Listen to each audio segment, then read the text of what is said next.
மோசமாக காயமடைந்து நோய்வாய்ப்பட்டு சிரமப்படும் திருநாய்களை கருணை கொலை செய்ய தமிழக அரசு அனுமதி வழங்கியுள்ளது. இது தொடர்பான கூடுதல் தகவல்களை செய்தியாளர் ராஜகுமரனிடம் கேட்கலாம். ராஜகுமரன், தகவல்களை பகிரலாம்.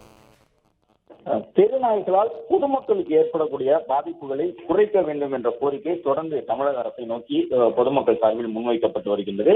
மேலும் தமிழக அரசும் தெருநாய்களின் தொல்லைகளை குறைப்பதற்காக, தெருநாய்களின் பெருக்கத்தை கட்டுப்படுத்துவதற்காக பல்வேறு முடிவுகளை எடுத்து அறிவிப்பு செய்து கொண்டிருக்கின்றது.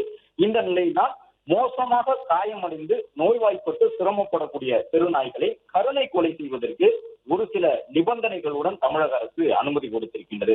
அதன்படி தெருநாய்களால் ராபிஸ் உள்ளிட்ட நோய் பாதிப்புகள் ஏற்படக்கூடிய நிலையிலே தமிழக அரசினுடைய கால்நடைத்துறை வாயிலாக இந்த அரசாணை வெளியிடப்பட்டிருக்கின்றது.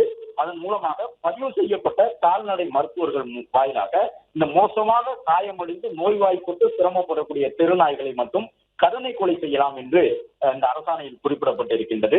அதே நேரம் கருணை கொலை செய்யப்படக்கூடிய தெருநாய்களை முறையாக அடக்கம் செய்ய வேண்டும் எனவும் அரசாணையில் கூறப்பட்டிருக்கின்றது. மேலும் தமிழக அரசு சார்பில் சாலைகளில் சுற்றித் திரியக்கூடிய தெருநாய் கால்நடைகள் உள்ளிட்டவற்றை கட்டுப்படுத்துவதற்காக விரைவில் ஒரு கொள்கை முடிவெடுத்து அறிவிக்கப்படும் என்று தமிழக முதலமைச்சர் ஏற்கனவே அறிவிப்பினை வெளியிட்டிருக்கக்கூடிய நிலையில் அதற்கான பணிகளும் நடைபெற்று வருவதாக தமிழக அரசினுடைய அதிகாரிகள் தெரிவித்துள்ளனர். விவரங்களுக்கு நன்றி ராஜகுமரன்.